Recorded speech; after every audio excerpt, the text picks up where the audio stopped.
nakita dito asawa na nga lifeless kami dito iti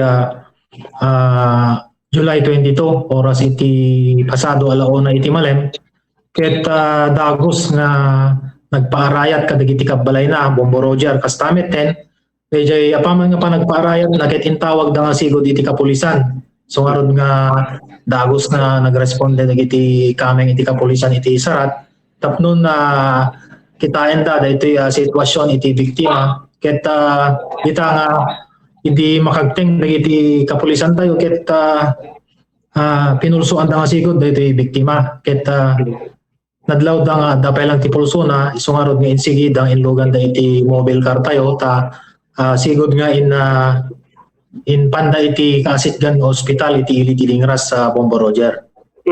Okay. Sige na sound sir, talaga nga nag-impitinan diti taling nga impitin iti gnalo ta titinggid da Apo Hepe.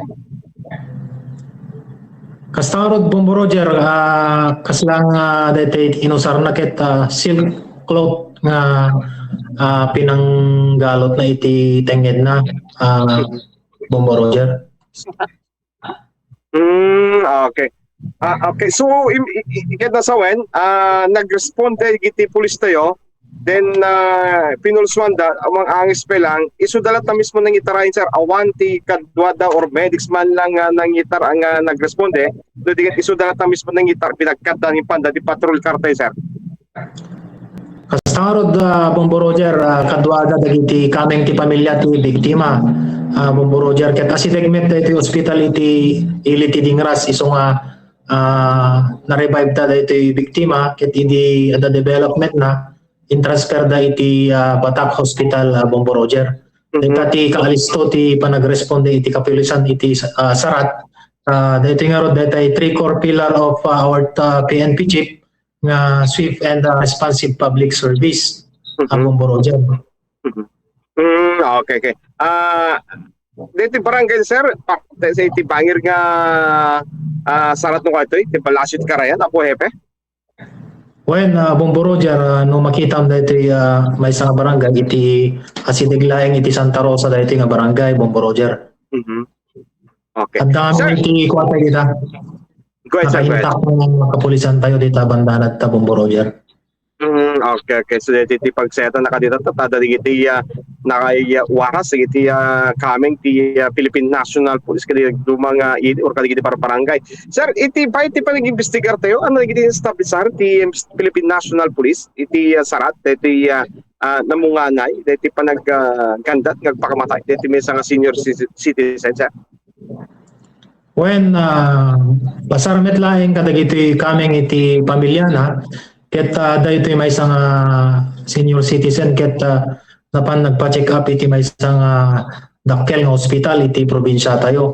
So iti dayta resulta iti check up na ket kaslang hanna nga maawat medyo na-depress Bombo Roger ta isumeten ti gandat na nga pakamatay ti isumet ti may isang puon ken gapona ti basar iti interviews kadagiti kaming iti pamilya na Bombo Roger. Dati ba ti damo sir nga panagkandat na pakamatay sir?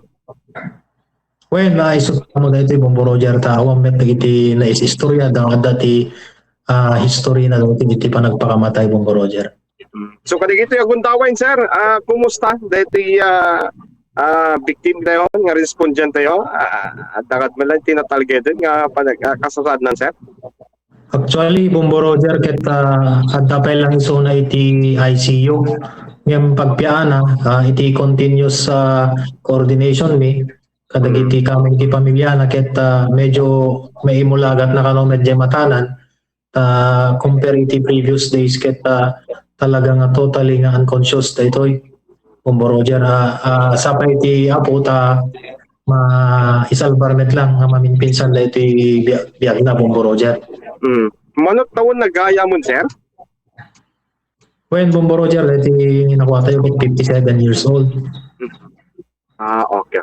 Sir, kadagiti kong taway, Tangkor woman tayo ni Bombo Aileen, Bombo Aileen, any follow-up question, kinapo police captain ka kayo rin? Negative na, Bombo Roger. Maraming salamat kay Police Captain Ashley Kakayurin. Iti oras nga in Pinay ti Bombo Radyo. Back to you, Bombo Roger. Okay, sir, once again, ngayon, kanitilat na sir, dito praktik bagyo emo, kumusta mi mo sir, dito sa Ilocos Norte, no, kumusta ka di panag-monitor, especially ka di Padsan River, apo hepe, nakadigiti preemptive evacuation tayo nga kailan dito sa Ilocos Norte, sir? As of now, Bombo Roger, ket awampay dagiti na evacuate kasi na nababapay lang ti danom iti Karayan. Ngem impapakauna ni Apo Mayor na no kasi nga madlaw tay nga umato ti danom ket force evacuation tayo iti low-lying areas. Kati preparation nga rod piili nga sarat ket before pa lang nga dumuprak da iti bagyo ket talaga nga nai-ready dagiti heavy equipments tayo nga pag-rescue kastamet 10 dagiti personnel nga trained personnel tayo nga SAR member sa Bombo Roger. So iti pa lang preparasyon ket makita tayo nga well prepared iti hili nga sarat. So from that talagang naka-ready ti kaming iti rescuers, BFP, kapulisan, iti MDRRMO, RHO, ken dagiti LGU,